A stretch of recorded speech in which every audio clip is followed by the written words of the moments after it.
What's down, man? Welcome back to another episode of the DipdNWhipd Podcast. Of course, it's your boy Hawk with the sauce. It looks a little different because our boy Skinny ain't here. He's sick right now. But I got somebody who raised me since a baby. I came out of him, and then I came out my mom. This is my pops. This is my pops.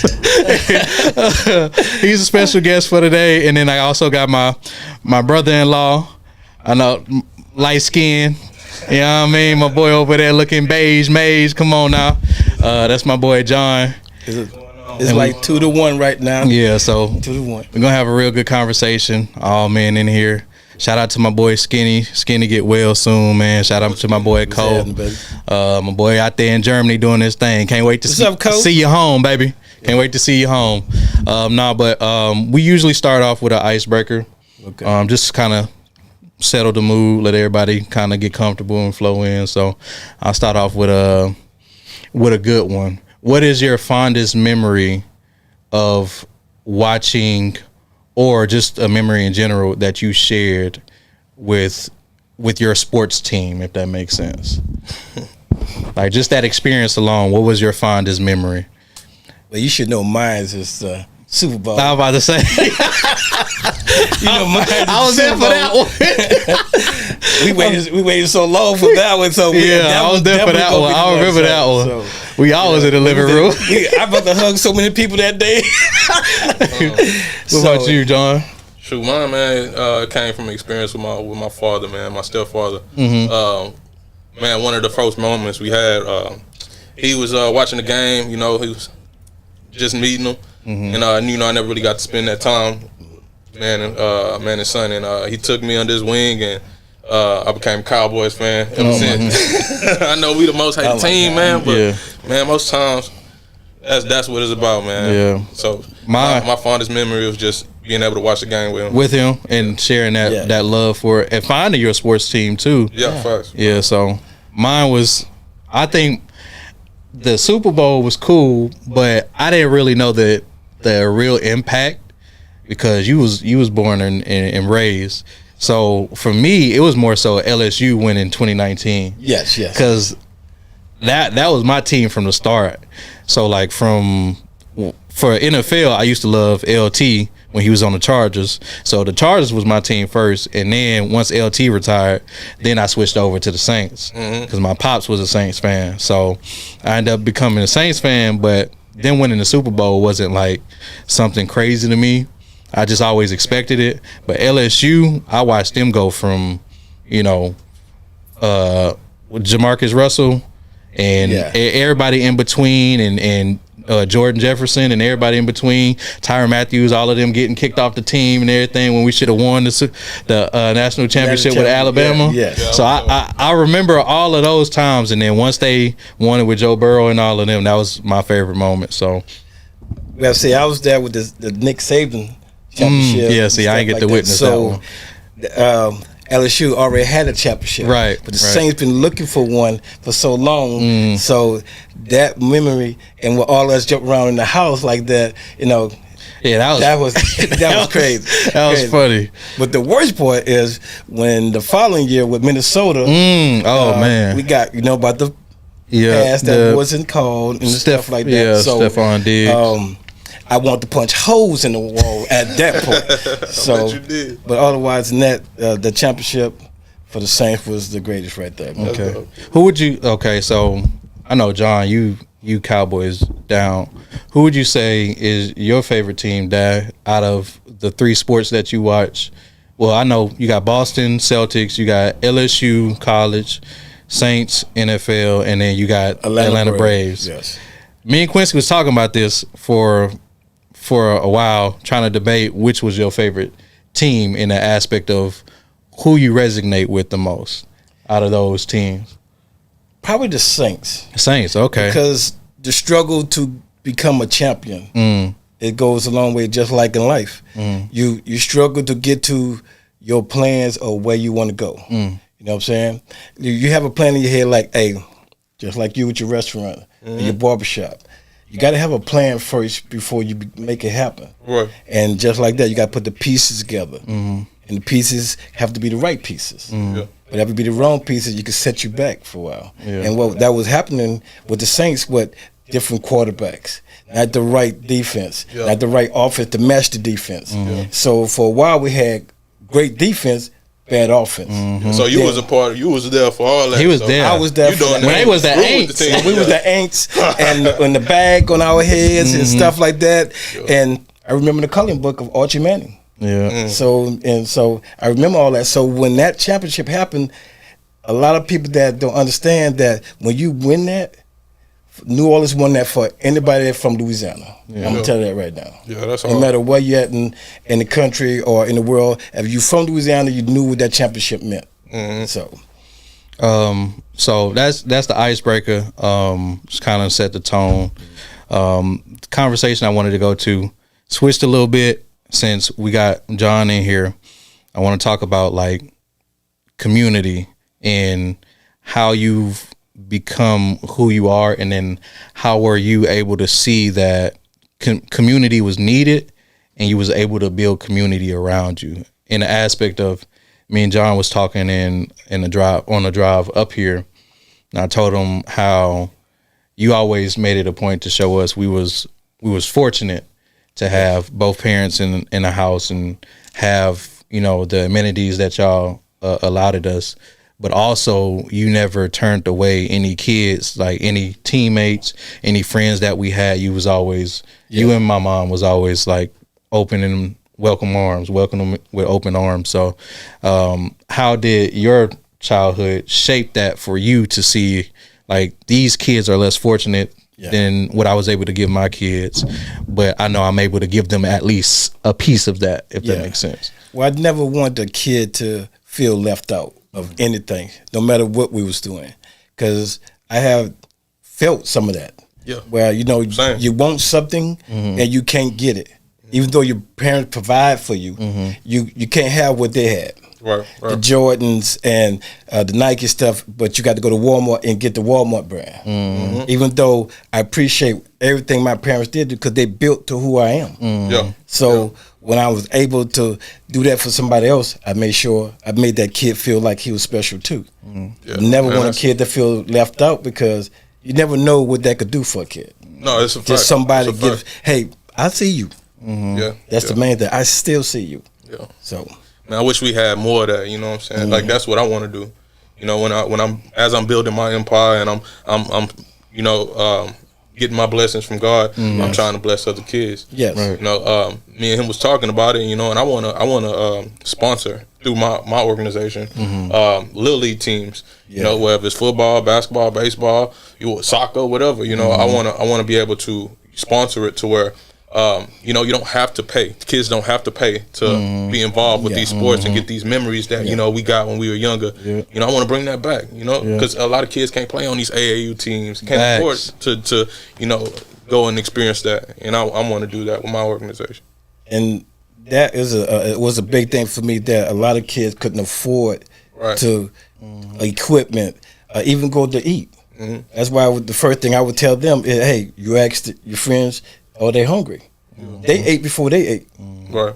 Like, because I never want a child to go hungry leaving my house. Yeah. That's right. You can leave somebody else's house hungry, but you wasn't going to leave my house hungry. Yeah. So the main thing is, if you could do something, it don't have to be a lot. Just a little bit could go a long way. You feel me? Because some of them young men now will come back and tell me, hey, coach, we went this way with y'all. We went there with y'all. I appreciate you. Yeah. Yeah. That goes a long way for me, because they saw me at the time. I was just doing it just to be doing it to make sure their kid has something. But when they come back as men and say, coach, thank you. That means a lot to me. Sometimes the littlest things, man, be worth $1 million. Yeah. Yes. It'll be sometimes where I haven't seen somebody in years, and they're like, man, how your pops doing? He you know, especially with you coaching damn near everything. You was coaching baseball, basketball, football, everything you can get your hands in, you was coaching. But that also bring me back to, like, what was your initial thought process into getting, I know now it's like all over the place, and more so the parents are trying to be the forefront of this little league culture and stuff like that. But what got you into coaching Little League, and coaching all those sports to at least give kids who was less fortunate a chance to aspire to be something else? Number one, foremost, I wanted to be around y'all more. Because, my schedule was hectic. I'm working 7 days a week. So the best thing to do is what? Be a coach. I'm going to be around my sons all the time. I'm going to coach you. I'm going to go to practice. So for me, I want all the time to be with my sons. And then I got more sons. So that was great for me because I got the love back that I was giving out. So not only from my sons, from other people. So the main thing was I wanted to be around my sons more. That was the main thing for me.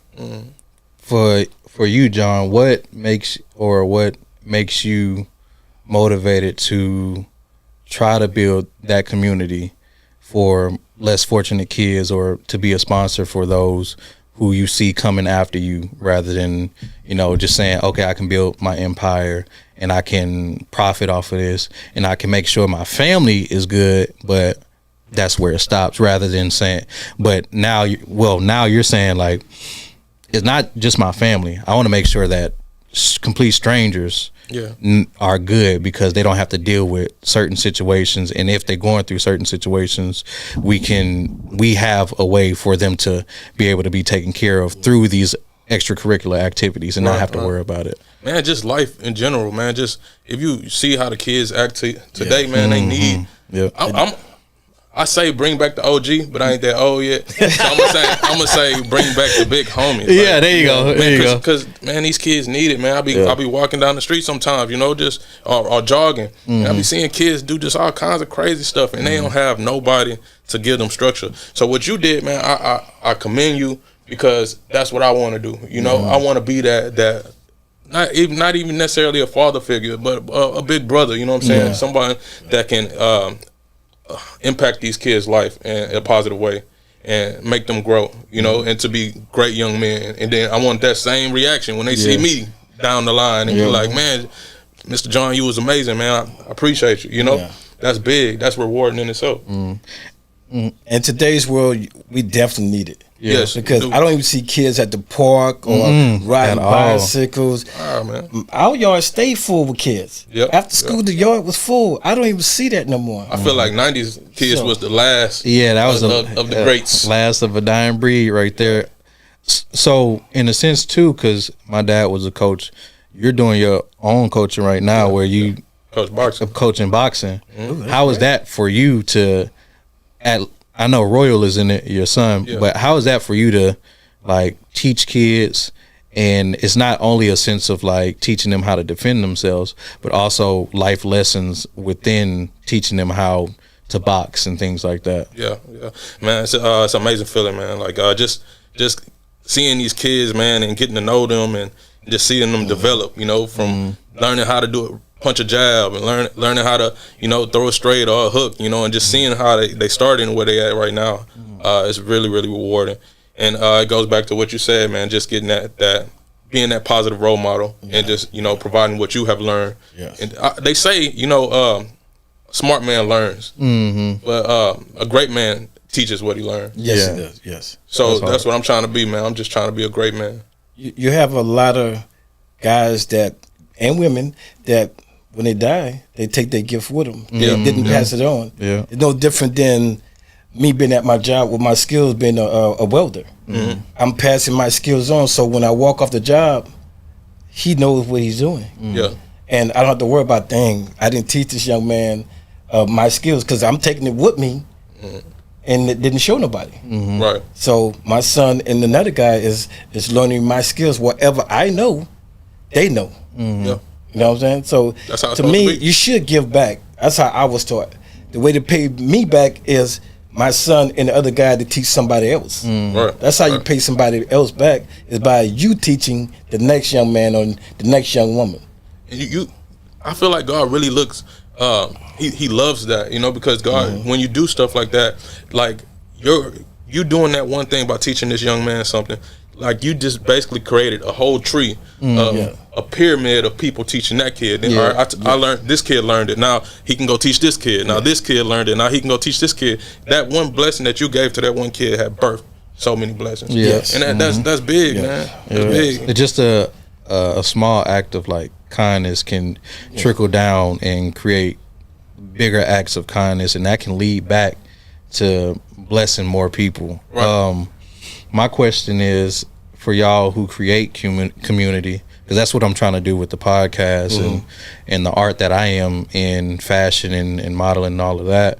I want to create a community. I want to create it for Galveston County first and then become something bigger than what it is. Yeah. But my question to y'all is, what was that community for y'all growing up? I know, John, you and I are closer in age, but you was raised a little differently than I was. What was that community for you? And then Dad, what was that community for you when you were growing up? Well, I'm from Louisiana, so the people that around me, I was based around a lot of older guys, because I was the last kid at the house. So I learned from them. So they would teach me, hey, if a problem come, how would you handle it? And I'll give them an answer, and they're like, why are you going to do it that way? Won't you go this way? Won't you do it that way? So basically, every time I had an answer, they had another answer for it. Well, it's a better way of doing something. So the community built me who I am. So even through the tough times, I know how to handle it. Because you can make a small problem bigger by the way you handle the problem. You know what I'm saying? That makes sense. It's just like a bill. You tackle a bill. If you don't pay that bill, what that bill does? It gets bigger. It gets bigger because now you got charges on the bill. You got late fees on the bill. Then it went from 16% to 22%. It's just like a problem. If the problem is small and you deal with it as a small problem, it's easy to fix. Oh, yeah, okay. If you leave it alone and you make the wrong decision, the problem get bigger. So now it's a bigger problem for you to fix. And sometimes the problem not only hurt you, it hurt others. So, what about you, John? What was that community for you? Man, just friendship. Coming around, I'm so thankful that God put me around a select few gentlemen that I'm still best friends with to this day. That inspired me to be better than what I was.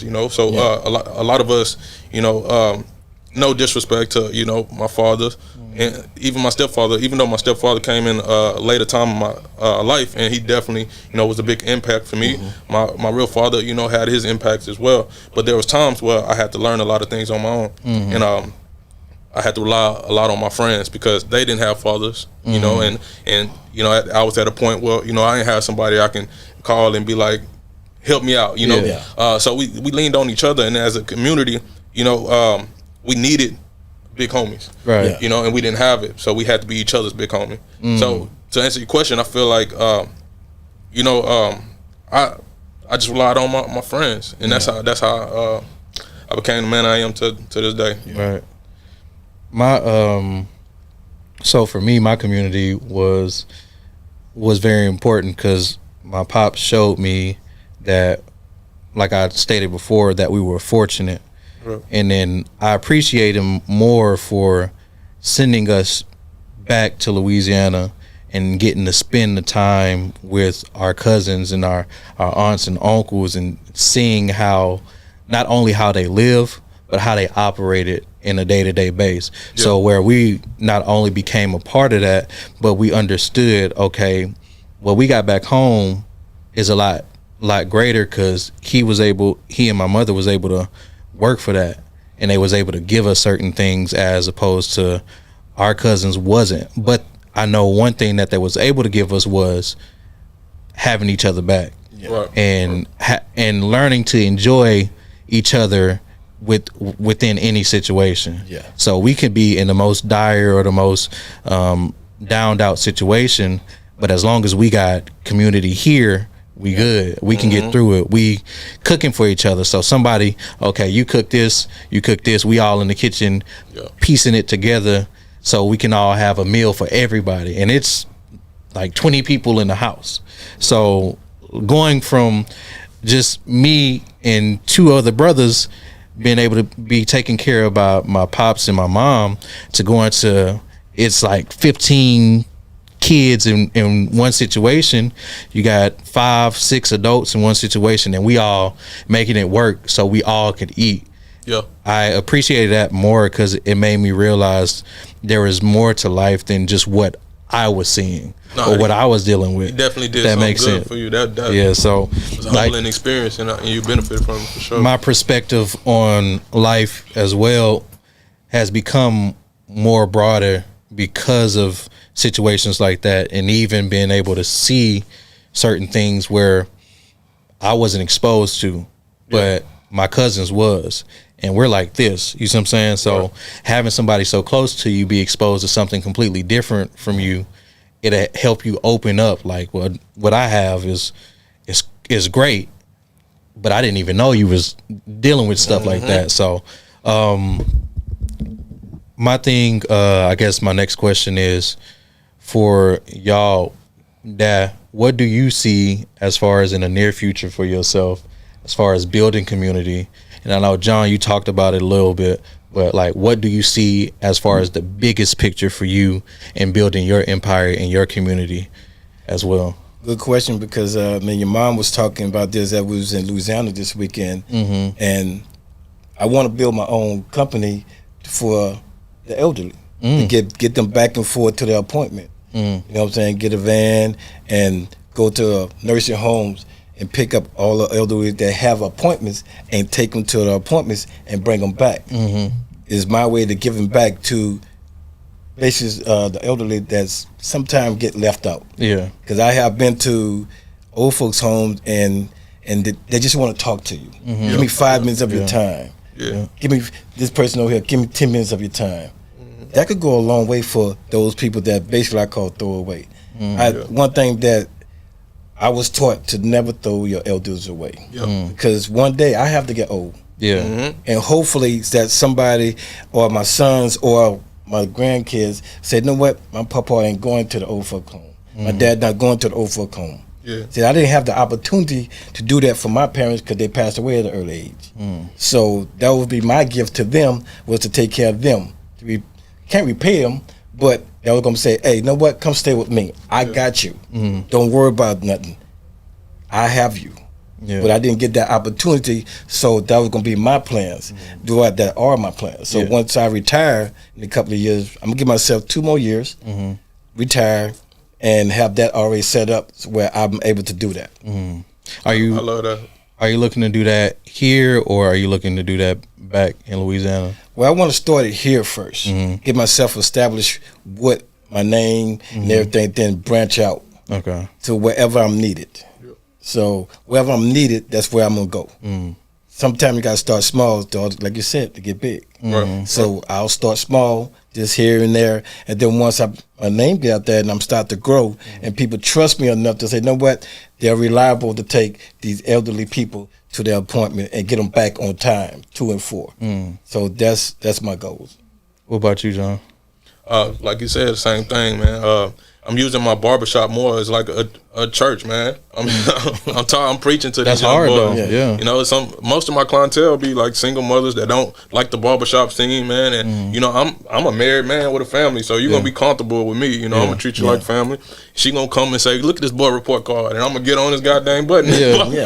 You know, so every little thing I can do, you know, and like he said, I'm gonna start small. I'm gonna start in my community. Then, you know, I'm gonna try to franchise. I'm gonna try to get a barbershop in the next city, and in the next city, and the next city. And each barbershop is gonna finance stuff for kids. And it don't even just necessarily have to be sports. I don't care if I start a chess club. There's something extra. I'm gonna do whatever God gives me to do. Whatever He blesses me, a task He puts before me, I'm gonna give myself to it, because I needed that when I was young, and I didn't necessarily get it. So I feel like I went through that, so no other kid around me or anybody in our community has to go through that. And then what you saying, like turning your barbershop into a church, I always look at it as we are the church. So the church is not the physical building. It's you. It's the people. So the people being able to spread that word, and that, you know, spread that and inspire people. to get closer to God and inspire people to do more with their life. That's what church is, and that's what community is about as well. Yeah. What was the moment where you or y'all felt the most impacted by your community and by you building, or at least the foundation of you building your community? Was there a certain point in your life where you was like, it changed your thought process, or it changed who you was or what you were doing at that time as a person? Me, everything will go back to coaching for me, because impacting youngster, you got to start young first. If you catch them young, instill some good things in them, it could go a long ways. So me, it started young, not with y'all first, then with other people's kids. So if I could catch one from going down the wrong path, that was a win for me. And then as I started getting to know the community, and they started to trust me with their kids, you saw it for yourself. They're like, hey, Mr. James, hey, so-and-so want to come stay with y'all this weekend. That let me know right there that these people in this community trusted me. Because every weekend we had almost 10 kids that wasn't even mine. So that let me know that these parents trust me with their kids. So I like, know what? I have to be a positive role model for not only my kids, for other people's kids too. Because I couldn't do nothing wrong because somebody always had their eyes on me. So, what about you, John? What was that impact? Man, my story is funny, man. It's actually when I first started cutting hair in high school, man. My grandmother, my 9th grade year of high school, my grandmother decided to take me to a salon to get a haircut. And man, this lady messed me up so bad, bro. I missed the first 3 weeks of school. It was right? Hey, you said 3 weeks? That was a bad haircut. My hairline is where it's at today because of this salon lady. So shouts to you, lady. You started a career for me. She must have gave you a George Jefferson. Might as well, man. It was. Look, my forehead is still big to this day, man. So all right, look. So long story short, man, like I told myself that I was never giving nobody else that power. So I got on YouTube and I started looking up haircut tutorials, and then I started practicing on my friends. And some of my friends couldn't afford to get a haircut, so I was giving people free haircuts. And at that time, all I could do was all even. But it was nice though; it was a clean all even. And I started charging people $5 for a haircut. Next thing you know, a lot of kids start coming to my house for haircuts. And I'm giving my mama $100 here and there. I feel good about myself, you know. But I'm still doing good for the people around me because they can't go pay $20. Or at the time it was like $20, $25. It's skyrocketed now, but at that time they couldn't afford it, you know. And I was giving back to my community, and that was big for me, and that's where it started for me. Right. So what was an advantageous time or a difficult time that you had to get through and your community was there to pick y'all up? Like a particular situation that you could remember or recall on, whether it be a kid, adult, adolescence, where you were going through a tough time and you couldn't figure a way out yourself, but your community was there to back you and pick you up. Me, myself, gonna be when my dad died.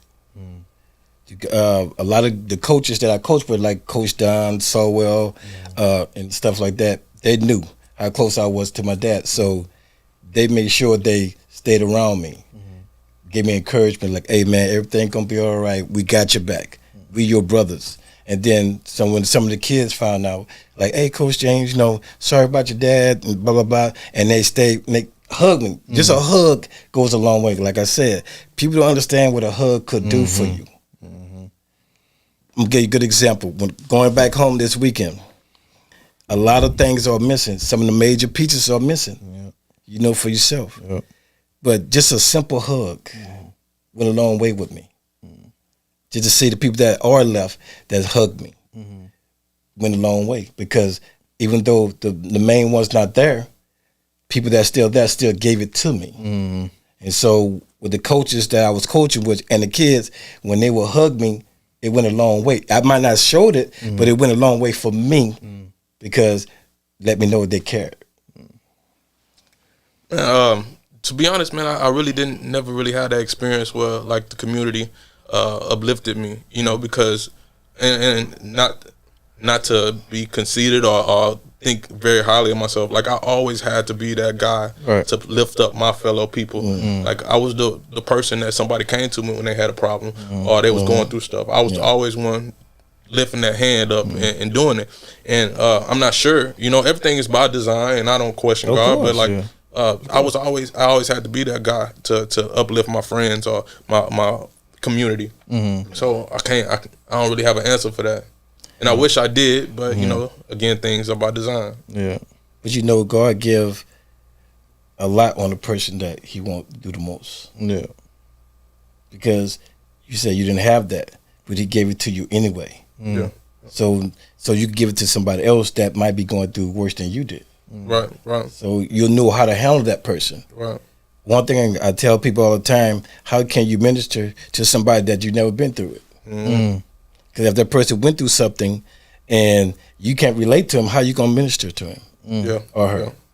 Yeah. You can't tell him nothing. You can't relate to that. It's just like somebody always saying, when somebody died, call me if you need me. Do you really mean that? Right. Because somebody they just say it sometimes just to be saying it because that's what been saying through the time. I'd rather probably make themselves feel better, you know, when they say that. Call me if you need me. But when you call them, oh man, you should have, you know, blah blah blah. Yeah. No, it's going straight to the voicemail. Do you really mean call me when you need me? Yeah. So if you're not going through, if you never went through nothing, and somebody went through the same thing you went through, you can minister to that person because you've been there. So you can help them out some way, somehow, because hey, I know what you're going through.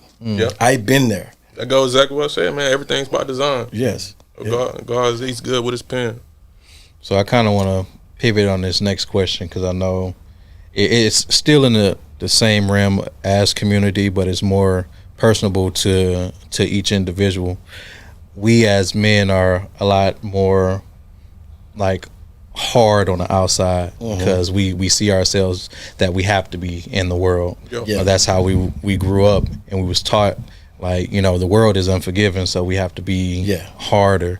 When was the first time or the time that you remember you were your most vulnerable and just true to yourself, your emotions, and was able to tear down that wall of vulnerability or tear down that wall of just being like shut in and hard and having a diamond exterior, if that makes sense?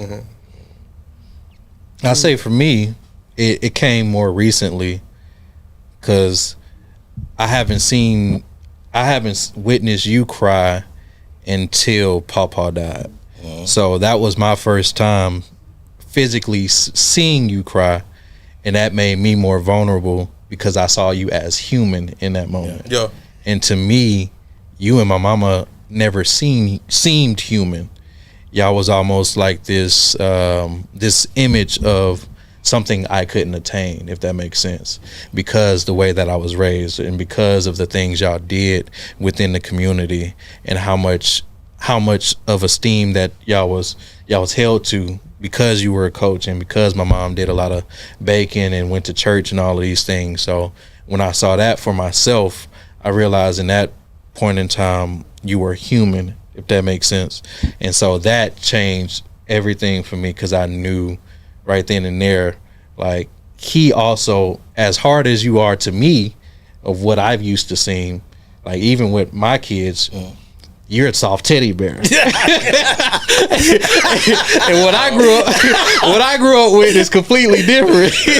So, but in that instance, I saw you as human, and I was like, he also need that love reciprocated to you from me, if that makes sense. And I feel like now I have to do my part as a son, because it's not just he give to me. Yes, y'all, you know, brought me to this earth, and I didn't ask to be here, but there's also a sense of me giving some type of reciprocation back to you and my mama, which makes me feel obligated to say they also are human, so let me give that love, or at least reciprocate my appreciation for the love they gave to me.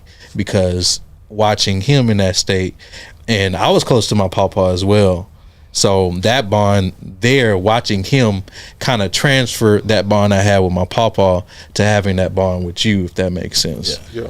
And the crazy that you saying that, because it was the same way for me. When my grandfather died, that was the first time I ever seen my dad cry. Because he was the same way with me. He was like the hard. Yeah. That I'd never seen my old man had any kind of emotion. Yeah. And like when that happened, and I seen him cry, like, wow, dang, I ain't never seen this man. Yeah. Cry. This man is hard as hell. And this is the first time I seen him vulnerable. Yeah. So, and that was for me. Yeah. Before my dad died, I never cried. I refused to cry. And until he died. That was my first time. But it let me know I was human. And it released everything I was holding on to. Yeah. And I like, wow, that what this feel like? Releasing all this stuff. So like now, I can't even watch a sad cartoon. I'm like, what the hell? The hell is going on here? It's a goddamn cartoon. I can't even watch a sad cartoon. Like, it got some dust in here. Great crying the Beauty and the Beast. Like, what the hell going on? Look, I catch myself because as a kid, when it came to me and my brothers, I used to be the crybaby out the bunch. Yeah. But it was just because like I was like my son. I'm whining all the time. I'm a crybaby. But as I got older, I learned to like defend myself. I learned to protect myself. I learned to build a hard exterior so I couldn't let anybody like get over on me or punk me or anything like that. And I think that created something where it was hard for me to show or at least express emotion. And then once my kids came, like you said, once my kids came, there was nothing I could be told because just watching them makes me emotional. Yeah. Watching Willow get her first ears pierced, I cried because she was feeling pain. Yeah. And I know you weren't going for that. Man, I was hurting and she was feeling pain. So like witnessing that, but I think that opened up a new found appreciation for me to do what I do as far as like dressing the way that I dress and things like that, because now I'm more vulnerable and I'm me, so can't nobody tell me anything different. With all that being said, what about you, John? Where was the time where you felt at your most vulnerable and you was able to open up with yourself and be true with yourself? Man, the first time my mom had a very life-threatening experience. She was hot. My mom has always been a strong woman. Some of the strongest people in the world to me is women. And my mom would hide the fact that she had ovarian cancer. And I'd never seen my mama cry. I always seen her being tough, front line for everything. Somebody messing with her babies, you better run. And when she almost lost her life, and I seen her in a very vulnerable spot, like I broke. At that time, I only cry when I get a whooping or something. Right. But that I really experienced emotion right there, and that's when I started to understand that it was okay for me to be vulnerable in moments, because when I was crying, my sisters at that time, it was just me and my other two sisters, and they came and consoled me, and instead of ridiculed me for crying, it made me feel like it was a safe space. And at that time, at that point, I knew it was okay for me to be a little vulnerable. So like you said, with your kids, same thing. Yeah. I'm not holding my daughter when she getting the shot because I know she gonna cry. And she ain't blaming her daddy. You know what I'm saying? So I gotta lie and be like, "Oh, mama, let them do that to you." So that was definitely a big moment for me. My thing on men crying, I don't know who came up with a man that's supposed to cry to be kicked in the nuts. Because one of the best feelings is after a good cry. Oh man, you get the best sleep after a good cry. Like, especially when you're able just to release and let everything out. After that, you just feel so calm and relaxed because it's no weight on your shoulder. I feel like as men, not only do we put pressure on ourselves to uphold these standards that is built by the society, but also we are asked of a lot as well to be strong, to be vulnerable in the same sense. But how do we balance that when we're so busy being strong? Right. Yeah. And I wanted to talk about that as well, like the balancing act of being strong and vulnerable as me watching you all my life, you was always strong. Even in community, you was always strong. And in that moment where you were vulnerable and I got to witness that, I felt like you were the strongest because that was the first time I got to see you turn human. Yeah. From Superman to being a Clark Kent, that was the strongest moment because you didn't sit there and fight back those tears. And even when Uncle Milton, when he passed and you let it out, right there, I already witnessed you with Pawpaw. So at that time, it was normal to me. And I was able to witness that and be like, be able to, at least console you in a sense. That makes sense. But I do want to talk about you growing up the way you did. Were you taught to balance being strong and vulnerable, or were you taught, a man is just supposed to be strong? Because I didn't get to witness you with Pawpaw, and I know you have stories of Pawpaw. Yeah. Uncle Milton and Uncle Roy had stories of Pawpaw and the way y'all was raised. So how was that for you? Well, it was great, but we never got a chance to see that weak side until his dad died.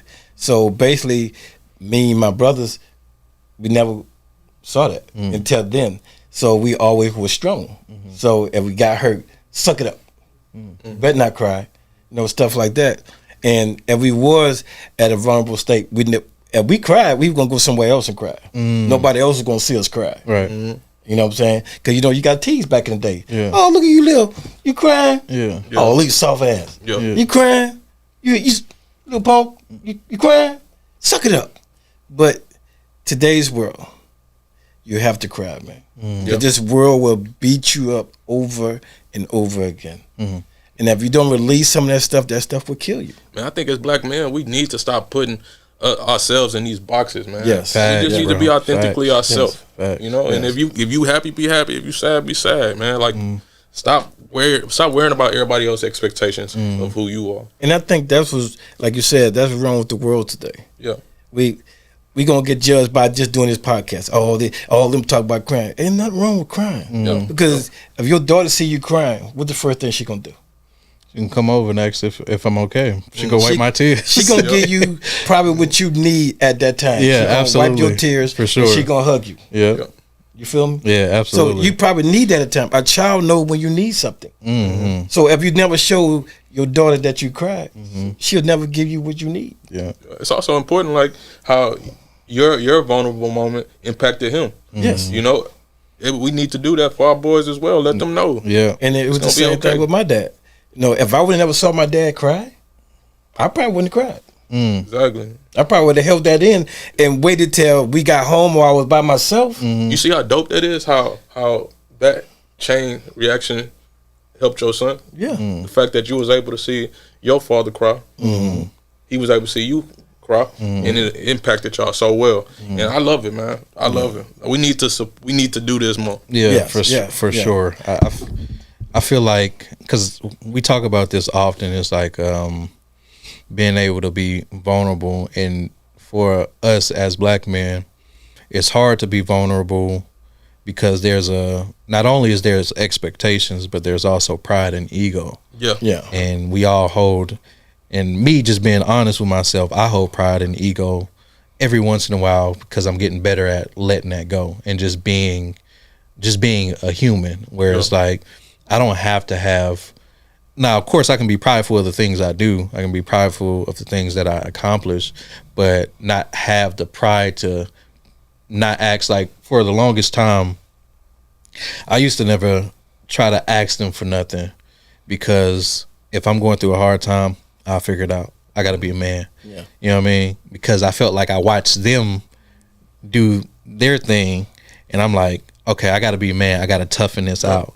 I mean, I remember for the wedding, for me and Crystal wedding, I had to sit there and get rid of my pride. And in the back of my head, I already knew he would do it for me. It's just the fact of me feeling like I failed in the sense of having to ask my dad when he's never given me that, if that makes sense. He never made me think that you're a failure as a man by asking me for something.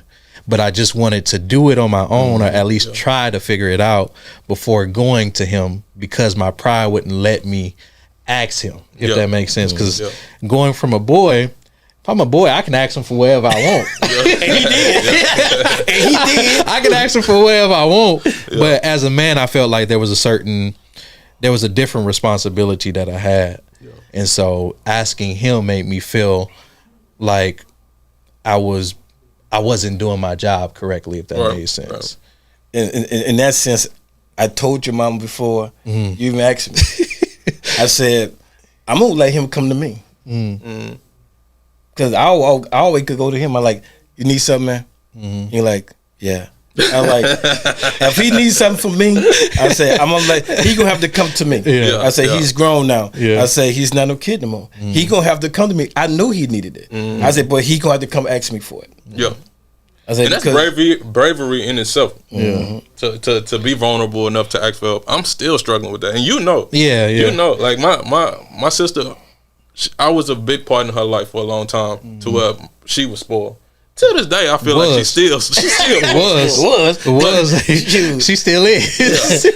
When she got to a point to where she was able to give me money, I just wouldn't take it. I couldn't take it. And he'll tell you, she was so mad at me, boy. I was just like, man, it was just something in me that I felt like a failure, like you said, and I still struggle with it. Because you're not a taker. You're a giver. True. And I'm the same way, because my sister just brought me a Christmas present. I didn't know how to take that. Exactly. Because I'm the person that always give everybody else something. You feel me? So when it came out of the blue, like, hey, brother, I got something for you. And she said, open this first. And that was that cover. That blanket, cover. And then she gave me something else, like, what is this?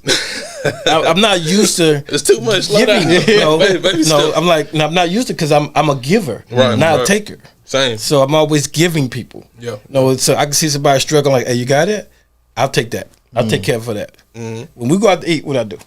Oh yeah, you need to pay for all of it. I'm like, don't worry about it, I got that. That's me. In a sense too, for me, like when he does that, it make me, like when we went to the Texas Tech and Colorado game, me and Corey wanted to make it a point that we paid to make it a point to you and his pops that we appreciate y'all and y'all take care of everything else. You know what I mean?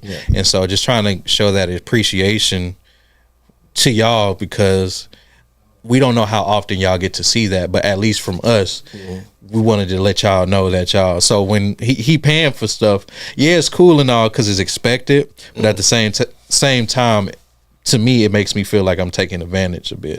And I know he don't feel that way, but to me, if I can do for my family and stuff like that, I can at least show him appreciation as well. So it kind of makes me feel a certain way still to this day.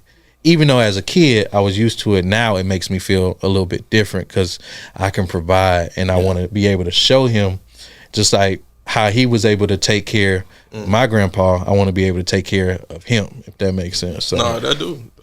But I think that's something we all struggle with, because as men we used to providing and giving and doing, and being those who have to go out and do and make things happen. And receiving something is never normal for us, because we're so used to giving our all. We're programmed to just it's embedded in our mind that we have to be the providers. And which is cool, you know, but we got to be humbled enough to accept love as well. And I think that's what's gonna help us emotionally, spiritually, you know, physically as well. And it was for me, it was like, wow. You went out your way to even though it was a blanket. But if you went out your way just to make sure I'm gonna give this to my brother. So, and it had thought behind it. It was hard. It was a lot of thought. It was hard. It was hard. I think that too in itself is trying to be vulnerable with receiving love. Because we so used to giving without a second thought. Receiving it makes us go into like factory resetting mode, where it's like, I don't know what to do with this. I don't know what to, like, until Crystal, I never had somebody love me in a relationship the way she does, if that makes sense. Yes. So receiving that was a little different for me than giving it, because giving it is easy. Yes. So receiving certain gift, receiving praise, receiving the reciprocation of your love, for us, when you're so programmed and so focused on getting things done and doing for others, you never look at yourself as receiving. Like, I had a conversation with Crystal before Christmas, and she asked me because I was asking, I was like, you know, what would you like for Christmas? You know, I already got the kids taken care of. What is something that she desperately wanted for Christmas? And so she told me, and then she asked me, and I couldn't think of nothing because I wasn't used to having to think about receiving something. So I was like, look, the basic. As long as you let me, I was like, as long as you let me do what I want to do with like the podcast or whatever for a couple of days, I'm cool. Yeah. And that's not even, you know, a gift. That's just normal. But for me, it's just like, you know, just give me the time to do this, and I'm cool. Other than that, trying to receive or think about receiving a gift, I never, like, as a kid, it's easy. Yeah. I can ask my parents, oh, I want this, I want this, I want that. But when you get older, you're like, I don't even think about receiving. Right. I don't even think about trying to have anything that I want, because I can already buy what I want for myself, if that makes sense. So I don't want to put that pressure on you, because I can handle the pressure of giving, if that makes sense. You know what I think too? It's also a sense of insecurity. Yeah, well, with me, not speaking for anybody else. No, you good. With me diagnosing myself, I'm a deep thinker. Sometimes I really just kind of contemplate life in my head, and I start to realize that I'm very insecure. Like, I feel most comfortable when I'm taking care of everybody in the room. I feel like that I'm more accepted when I'm taking care of everybody in the room. Right. When I got to a point to where I could not take care of everybody in the room and somebody was taking care of me, I crumbled. I felt so out of place. As time went on, I realized that, like, no, these people really do love me. It's okay. It's okay. You know what I'm saying? Let somebody take care of you. And it's still taking me a lot to just not be that person to, like, give my share. You're like, no, I got you. I'll do this. And it's hard, man. It's hard as black men to just get over that insecurity. And it is especially for me, because, like I said, I'm always the giver here in Louisiana. So I'd be like, will somebody just give me, like, quick question, what you want? I don't know. Exactly. I don't know, because I get some shoes. I got a ton of them. You got a whole bunch. I got to get you a dress. I got a ton of them too. Get you. I got that too. So would you give somebody that's already could buy them for themselves and already have it? Let me tell you what my wife does. She can make me super happy every time. Then she know exactly what I like. She'll bring me a big jar of Simply Lemonade. Boy, you can't keep me from smiling. She'll bring that out. She'll be like, I already know what you want. and that's big for me, because I don't want much. You can't really think of nothing to give me. The simplest thing make me happy. You know that? Bake me a sweet potato pie.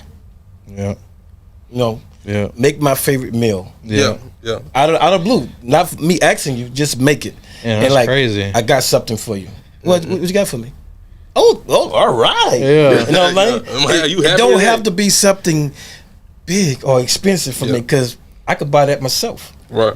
You know what I'm saying? Just make you have the thought and the heart behind it that you're giving this to me, just to give it to me.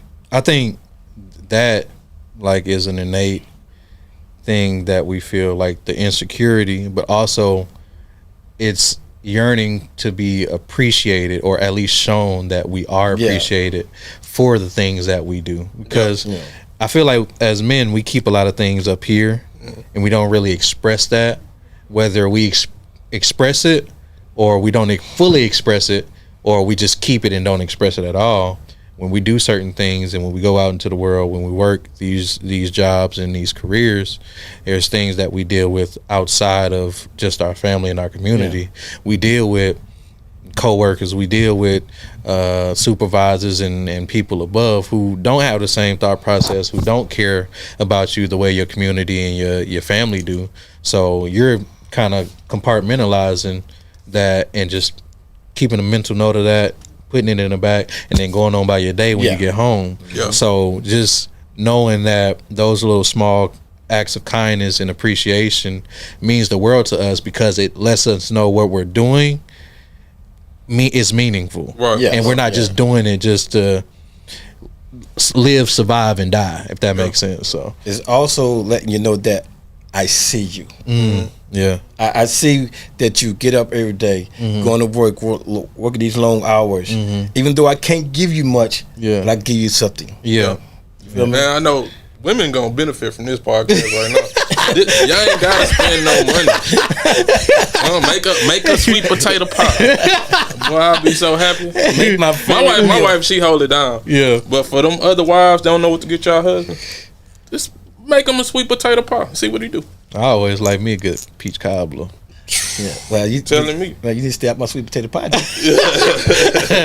You like peach cobbler? You need to stay out my sweet potato pie. I mean, sweet potato pie is a close second, so I can't deny the sweet potato pie. It's my mama don't always make both at the same time, so It's a I gotta it's a either or thing. Like I gotta wait till y'all go back home so I can get ginger cakes. So anytime y'all go back, I gotta ask for I it. ain't never had one of them ginger cake. I had to. Yeah. Oh yeah. Gotta put me I had on. to I brought share some with back you. when I got back today. I had to share with you. Yeah, it's good, man. Because it's real good. It's He's saying this online. He ain't finna share with me.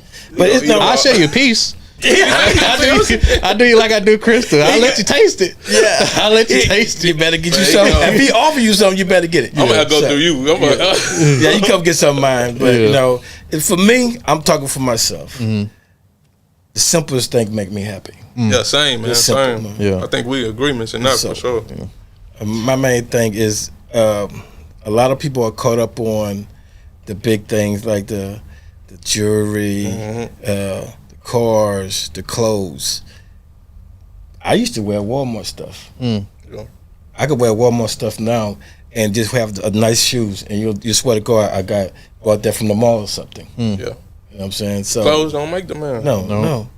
It's just like my dad used to always tell me, you make the money, don't let the money make you. Yep. And a lot of people letting the money make them Yeah, become something they shouldn't be. that's right.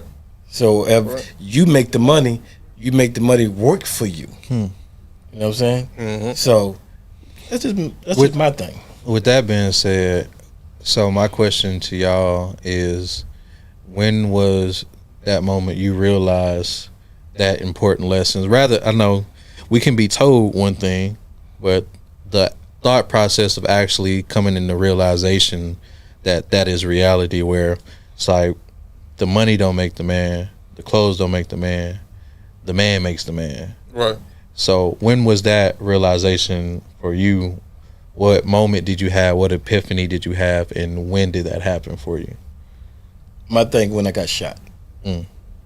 It's just because I had money, I had the clothes and everything, and it was taken all away from me in that moment. Because I needed the money to pay for everything had to pay, my bills and stuff. And guess what? It went away quick. I ain't worried about no clothes because I couldn't wear them. Yeah. So it was just, you know what? It's just material. Money comes and it goes. Right. Just like now, it's just like a hurricane. You could build a beautiful house. In seconds, a hurricane, earthquake, fire will come through here and take it all away. What you have to do? Rebuild. Start over. So you have no choice but to rebuild, right? So if that don't happen and everything taken away from you, I just rebuild. The phrase my dad used to always say is, sometimes you got to lose to win. I didn't realize what that meant until I got older. You got to lose to win sometime.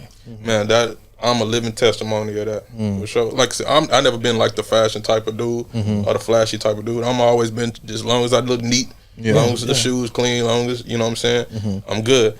For me, it was more humbling for me when I decided to change careers. Like I was at the pinnacle of my career, at the top. You know, I achieved everything I was going to achieve, but I was never happy. And once I got an opportunity to decide to bet on myself and start branching out and opening up my barbershop, I have lived the best I have ever lived. I always looked at it like I'm a manager and I'm a general manager of a $5 million restaurant and people hold me up to a higher standard. Now that I'm not that no more, I'm still held at this high standard. And I realized that this job didn't make me. You made you. I made me in this job. And that was more of a humbling experience for me to know that whether it's the clothes or the financial stability or the career path, it don't make the man. The man make that. Yeah. So the jury that I brought years ago, you know where it's at now? what? It sits in the jury box. Oh, They you probably can give gonna, it to me if you they want probably to. gonna wear it. All the brand new clothes, all the jewelry, jerseys, Still shoes. trying to get them jerseys off of him. Him and Quincy probably gonna wear that. Yeah. Because I have never put that on. I brought that because I was able to. Right. Because I never had it. Anybody that came up in my era that didn't never have that stuff, we brought it now because we are able to. But I asked anybody that say, "Do you wear that?" No. Everything's still in the box, still in the vacuum case. They gonna wear that when I die. So basically, they gonna enjoy what I built. Right. So it don't mean nothing to me. The most important thing that means something to me is gone. I can't get that back. And people don't realize it until it's too late. It's not money. It's not jewelry. It's not clothes. Yeah, we put too much into materialistic things, man. And I think, like, the moment that made me realize that was, like, before every year, every summer, you'll have me and Quincy, you'll give us $100 and we'll have to make it work for the entire school year. So we'll have to figure out shoes. Depends on how many pair. Okay, if you want to get this one pair, it ain't $99. That's what you're gonna wear all school year. If you want to budget it and try to make it stretch a lot more, then yeah. So going to school with like a limited amount of clothes, but having the decision to pick what we wanted to wear, but that's gonna last you for the. Now, when it came to sports cleats and stuff like that, he owned it. But when it came to like school clothes and you watch your friends and stuff like that, their parents dishing out, they buying 501s, they buying the new Jordans and stuff. None of that never made me feel like I had less than, like I was missing out on anything, because for me it was like, well, I make this, like he gave me the option to pick what I wanted, so I wanted this. And I can make this make do and do whatever I need to with it. But people still gonna gravitate. So even if I have on the most outdated clothes and shoes, it's me as the person, my character, my personality that have people gravitate to me rather than my clothes, my shoes. And if you're gravitating to me because I have on Jordans or because I have on 501s, then when all of that is gone, you're gonna be gone right along with it. So bring them around me. So when I start getting up in age, where I went from a freshman, went from sophomore, junior, my senior year, I kid you not, I didn't care what I put on. I was always different. I'll go to school with a shirt, I'll have shorts on and then wrap a blanket around my waist and walk to school like that and be walking all the way. I'll put on a silly hat or something like that. But people always gravitated to me because of who I was. And even though I was different, I was never an outcast, because no one could shun me from anything that I wasn't, because I already showed you I wasn't that, if that makes sense. And I already showed you I never wanted to fit in. It was always going to be me being me. And if you wanted to gravitate to me, that's what it is. Yeah, that's one thing I really respect about D. When I first met him, like, he was authentically himself. Like, I hate being around people that's a Corbin copy of the next person. Like, D was always himself, and I that's what made me really like him. You know, so shouts to you, man. That's big. One thing I told them as they was growing up, I say, if you have to change who you are to be around a group of people, those people are not your people. That's facts. That's facts. Stay in your lane. If you're this, stay this. If they want to be with you, they'll come with you, no matter what. And that's what I'm glad I am the way I am. I'm not flashy, nothing like that. But now, when it's time for me to dress up, I can't do that. But most of the time, what I'm in, short slides. That's all year round, perfect for me. That's what I'm comfortable in. I don't care what somebody else think about what I'm in. This is me. I need some advice from you because like I'm dealing with this right now with my eldest son. He's in high school, of course. You know, he's trying to stay with the trends and stay with the crowd, and I want him to continue to be himself because I'm starting to see that he's turning into something that we know he's not. You know, he's moving towards a crowd that, you know, necessarily don't mean him well. And what can I do to keep him on that path? You know, of course, I'm on the same boat as you. I wear the slides, you know, and the shorts, and I ain't the flashiest dude in the world, you know, but there's times where kids are influenced by other people than their father. Yeah. So how can I reel him back to that spot where I need him to well, not where I need him to be, well, what you know he can be. Well, I know he can be most happy. Give him an allowance. Make him budget his own money. Because I used to give them $20 for lunch. I don't care what you do with it. Just for the whole week. Yeah. Now, if you go spend it up today, that's your fault because I'm not giving you nothing until next week. You make him budget his money, and once he run out, he like, you don't get nothing until next week, bro. Yeah. And he'll realize, like, oh, shoot. He'll start learning to, oh, I need to spend it here. I need to spend here. I can't get that. I go get this, though. Yeah. Because we're giving them what they want. Oh, I need some new Jordans. But Daddy, I need some Jordan, Daddy. Well, I just brought you some. All right, I go get it. Because that's how we built. Because we didn't have that. Okay. Because we don't want our kid to say, oh, my daddy didn't buy us that. When he got 20 pair of shoes already in there. And he's not wearing. But you going to go buy him another pair of Jordan? Yeah. Negro, you got 5 more pairs of shoes. I just brought that brand new. Wear them. Alternate them. Yeah. Because I wear stuff now that I bought like 10 years ago, and they swear to God, I just brought it. You appreciate your stuff. You know, take care of that budget. Absolutely. You ain't messing up these forces, boy. You better. And it goes back to what I used to do with them for school. Every school year, I used to give them a budget. Yeah. I don't care what you do with, but this better last you. This is your school clothes budget. You go spend it up all over in polo if you want to. Yeah. You just want to have polo shirts. You know, and you have to make them accountable for their money. Yeah. Because if you don't, if you give it to him, he gonna like, I can spend it, Daddy gonna give me more. Make him learn how to budget his money. He run out this week, I don't care if you give it to him Monday. He run out Tuesday, don't give him the more until next Monday. Yeah. I'm gonna try that, man. I think also too is accountability and responsibility helped me, because when he did things like that, he wasn't just teaching me how to budget. He's teaching me how to be responsible. Like I have something other than just okay, if I wanted this just because they have it and I buy that, well, they can go to the movies on Friday.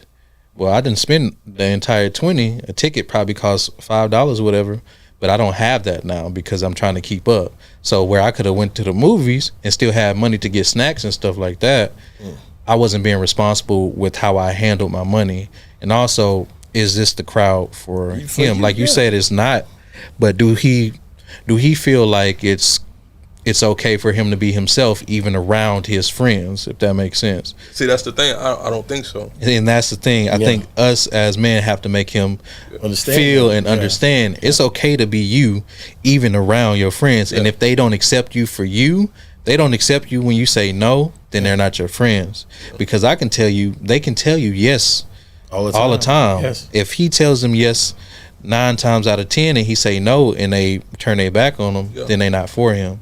So see, that's what I'm trying to get him out of, that fear of letting people go that's not supposed to be. Yeah, and because he don't want them to leave. And sometimes you've been around my son. You know, he's a happy, goofy young man, full of life, full of love. But man, he gets around this crowd and he starts to be all mean and surly. Because it's not him. And I'm just like, man, what is you? You don't got to be mean to be cool. He adapted to the environment. Yeah. See, and just like they said, pick 5 of your friends. Pick your circle.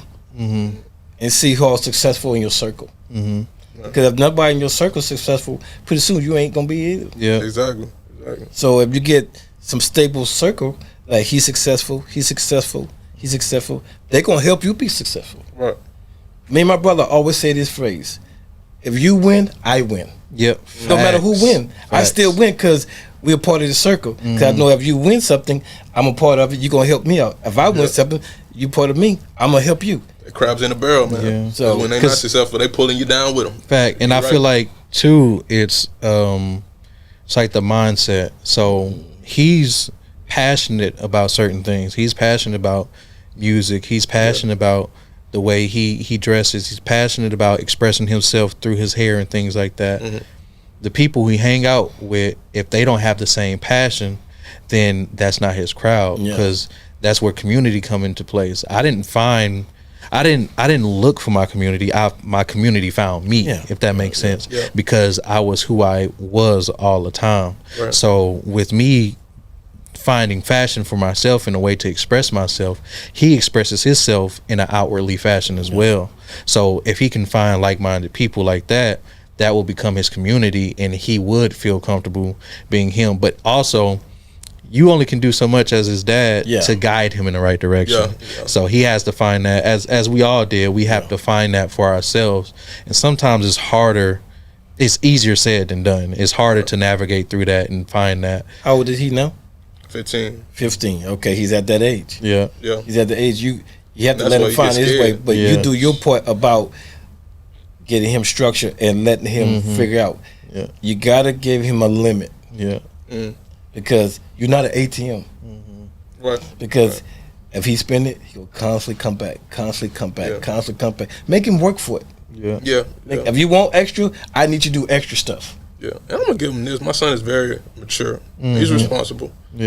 So it's not so much the financial part. It's more so I just don't want him to be easily influenced. And I didn't have anybody to teach me. Not discrediting my father. Like, my father was big roles, but there was times where I didn't have guidance to learn not to follow the crowd, and I had to learn the hard way a lot. And I'm just in fear that my son is gonna have to learn the hard way like I did. Do this one time. Get him to invite all his friends to the house, the ones that he hang out with. And you hang out with them. Pay attention to them. Then have a conversation with them. Okay. I used to do that with them all the time. Yeah. What you want to do in the next 5 years? What you want to be the next 5 years? Tell me what's your plan there. I still ask him that. We meet up on Sundays, go hang out at the sports bar. What's your plan for next year, bro? Man, I'm doing that. I like that. I like that because I want to pick my son's brain. What's your plans is? They're grown men. I still do that. What's your plans is? I evaluate myself every year. At the end of the year, I evaluate myself. I like if I'm where I'm supposed to be, where I want to be. Is my plan in place? And if I've met my goals, then I'm gonna go further. Yeah, man, this is very beneficial, man. Appreciate that. That's some good advice. I mean, that's what it's about, though. Is even with you saying like you never had an experience where you felt like the community had your back. I believe you gave an example without even realizing that your sisters was your community when your mom was going through what she was going through, because you was at your lowest and felt the most vulnerable in that time, and they was there to keep you afloat from crumbling more than what you were. So in that itself, you even looking for help outside of yourself and outside of your circle to ask, hey, I need some advice or I need some help with my son. You're right. That's community. See, when you say community, I'm thinking like neighbors. And but it's everything though. When you build community, you don't just build outside of your family. Your family can be community, but also your friends, a complete stranger can be community. Like look at Crystal. Crystal built community based off of what she do on social media, and she has yet to even talk to the entire people who support her. She don't know everybody. But having a complete stranger be like, damn, like whatever this person does or is going through, I at least want to pray for them or at least have their back. So community comes from all sides and all places and all people. So when we look at it, don't just look at it in the aspect of this is what it's supposed to be. Community is all around. So even having that small moment where you felt like, damn, I didn't have that, or you couldn't. I couldn't think about it. You couldn't think about it. You already gave an example of what that was for you. And so, just being mindful of that, community can be from anywhere and from anybody. So, that's. I'm definitely blessed to have Crystal and Brianna. And my mom. Like that, we was all we had for a lot of situations. And they was a big. Now that you broke it down, like they were a big community for me. You know, they were my cheerleaders when I was down. They were lifting me up. You know, when I was up, they was praising me. You know, like they was a big motivation to turn me into the man I am today. If we revert back to that question, that's the answer. So I appreciate you breaking that down for sure. It's just like right now, we're doing a community thing. Yeah. You know, we know each other. Even the guys that's filming this, we do a community. Because it's just not going. Somebody just is going to help somebody. Right. You know what I'm saying? So and it's about community. Is not just like having each other's back. It's about building. So like even with the little small intricacies, or I stumbled over that word, but like just the small details, right? Where all we have to do is show up. They had everything situated. They're filming this. All we doing is just having a conversation. But just imagine if we didn't have that. You know, just imagine if we didn't have this conversation. Just imagine for those who are watching, find somebody else to be like, hey man, look at this. You know, this can help somebody out. So helping somebody and building somebody up, even without knowing it, is community. Because now you feel something that you can relate to, like gravitating towards the type of music you like. You build a community off of music because we like the same type of music. Oh, we become friends because we have similar interests. So that community is all around. That community is in everything. So even the slightest thing, like the Cowboys, that's a community. Sports is a community because we all love one thing together. We may love it a little bit differently. We may express that a little bit differently. We may have disagreements within the way we express or what we love or why we love it. But at the end of the day, I'm never out to hurt you or harm you and vice versa because it's community. We all feel safe within that community. So what's so crazy? Excuse me. What's so crazy about this? We do this at least once a week. Every Sunday. I do this at least once a week. He was telling me we just don't have a podcast to do it. We do this once a week. That's cool. You know, so y'all conversations could help a lot of people, man. So man, I love what y'all doing. And you know, I told him on the way up here, like, what y'all do, it motivated me. I'm gonna start doing that with my boys now. You know, it gets you closer to your sons. Because I know sooner or later it was gonna be grown men and they were gonna be doing their own thing. So and I was gonna be missing them being around. You feel me? Because just like I left my dad. You know, I know we talked every day on the phone, but it's a little different when I could touch my son. Facts. You know what I'm saying? Or he'll call me, hey dad, what you doing? Quincy called, what you doing? Marquis coming, what you doing? Oh, I'm over here chilling. Because they already know what I'm doing. I'm watching football. I'm at the house chilling. If I'm out there watching football, I'm at the sports bar. Well, yeah, I'm at Buffalo Wild Wings. I'm at Labrisa. I'm somewhere. But I'm in touch at any time they need me. I'm around. If they move away, I told them I'll come where they at. I have no problem. And vice versa. So until I ain't put in the ground, this is what I love to do with my sons. I always want to be around my son. And I don't have to beg my sons to be around me. They want to be around me. Now, if they have things to do, I don't bother them. Like, hey, man, I'm going to such and such. You're like, hey, Dad, I got a podcast. Cool. Quincy have something to do. Cool. I'm going by myself. Because I'm still going to do it. I'm just not going to do it with them. But then most of the time, they're like, hey, Dad, we'll meet you up there. I don't have to beg my sons to be around me. And that's a blessing for me because a lot of men can't get their sons to even come around the corner and to speak to them. Right. So, but for me, watching my dad, which is when we was having a conversation where I say, like, even from the outside and what y'all are able to share with me within y'all family, I observe the way you move as a man and as a father and as a husband, which is why I appreciate it and which is why I felt comfortable enough to bring you on, because I know you're a good dude regardless. You know what I mean? Regardless of the situation you're in, regardless of the things you're going through, regardless of the things you go through, you're a good dude through and through. So that's why anytime we have conversations and stuff, I can always look at that because I know, one, you're going to hold whoever accountable, even myself, and two, you'll hold yourself accountable as well. And I think with that community building, as far as men as well, being able to talk and being able to express, you know, even the smallest things that we're going through and even expressing the admiration that we have for each other makes all the world, because we know that, okay, this is somebody I can count on, in a sense of, if I need somebody to talk to, I got him to call. I can call him, hit his line.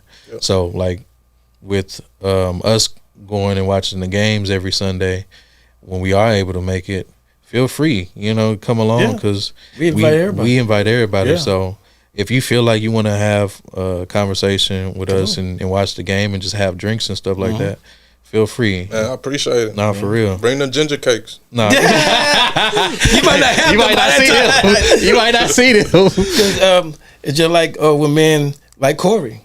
Corey just became the part of the family. Corey would sleep over, eat, we'll take him with him, and vice versa. Daryl would take D. He's just like another dad. Like I told him, if he can't talk to me, talk to somebody. I don't care who you talk to, but make sure you talk to somebody to get that off your chest. You feel me? Because you don't have to always talk to me all the time. I just want you to talk to someone. Because if you hold a lot of stuff in, dude, that will kill you. You're gonna explode sooner or later. It's just like a leaky faucet. Sooner or later, it's gonna break. So if you don't fix it, it's gonna happen sooner or later. And just hope somebody around to be there to help you when that does. Because I have seen it where a guy have so much on him and that he just couldn't take it no more. And thank God we had some of us around to get him. Because like it's I said, important, man. Talk to someone. Suicide is big, man. So and I think that's why I try to make it more of a point to talk to like the men that I'm closest to, to let them know it's not just a empty invitation. Like if you want to talk, call me. I'm here. I'm like I always say, anytime I answer the phone for Corey or for my homies or for my wife, I'm always working, but I'm never busy. Because I can always pick up that phone. And you've been there for me. Like, so when I was in the transition, like D said something to me when I was down. I was inconfident. I felt a certain way because again I wasn't at that level that I was at. And D was like, "Remember who the hell you is?" And he uplifted me. And I felt so much better. And so, man, shouts to you too. So the same admiration and respect you have for me, I do have it for you as well. And you are one of those ones that I feel that I can talk to when I need to be uplifted. So shouts to you too, bro. What a good friend for. Even when you're doing wrong. He gonna check you. He has to. If I'm gonna do you good, you gotta do me when I'm doing bad. You know what I'm saying? So he was letting you know that, hey man, that same dude that was here, you still there. Because you don't have all these accolades over here, it don't mean you're not nobody. You're just changing. You're not wrong with changing, bro. That's it. We all change. We all change. Because the you didn't change, just the title changed. Just the occupation of what you were doing changed. You as a person never changed.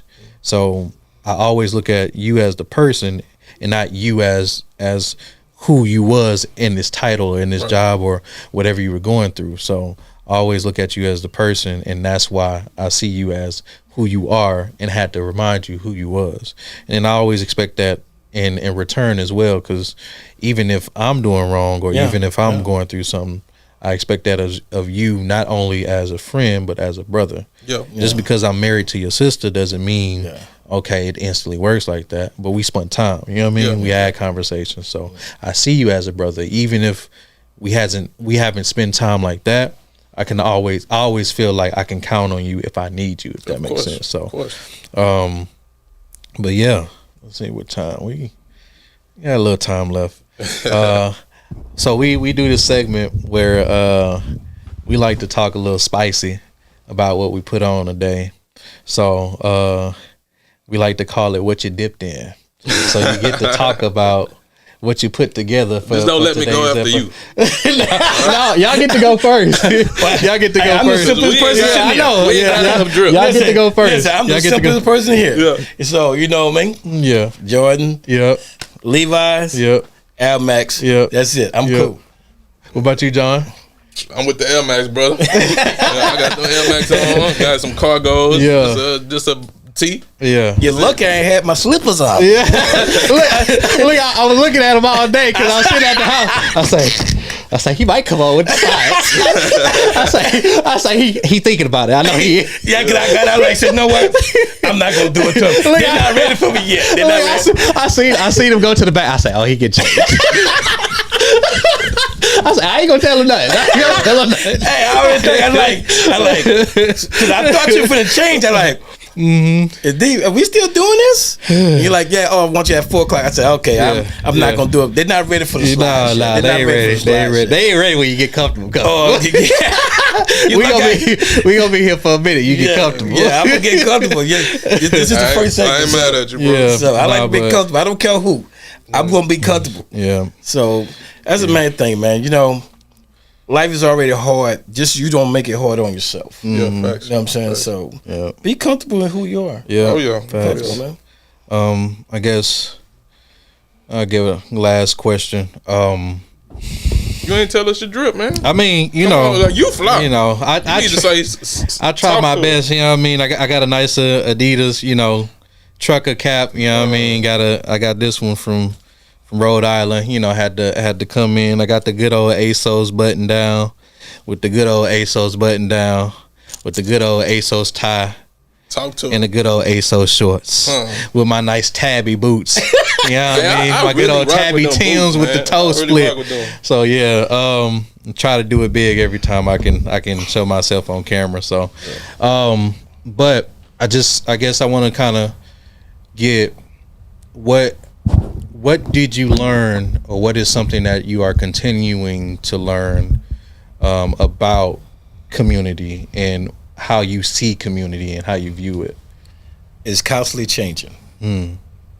Because riding around Lemoore in Texas City, seeing how the difference from when we was coaching to see how lively Lemoore was to see what it is now. Like everything is evolving, some for the good, some for the bad. Look at Texas City. Lemoore used to be number one. Yeah. Texas City is number two. Yeah. Now Texas City, everybody want to go to Texas City. Lemoore is an afterthought. How you win that many championships and you be an afterthought? Even they bypassing us and going to Hitchcock. Yeah, we used to be the top brand. Yeah. Even though I'm not from Lemoore, but I'm part of Lemoore. Yeah, you know what I'm saying? Part of that community. Yeah, I won championships in Lemoore, so I am part of Lemoore. Because so to see it change to what it is now, you know, it's heartbreaking. Yeah, you know what I'm saying? So, yep, and I got to watch some of my banners come down. I know, right? I had my name on some of them records.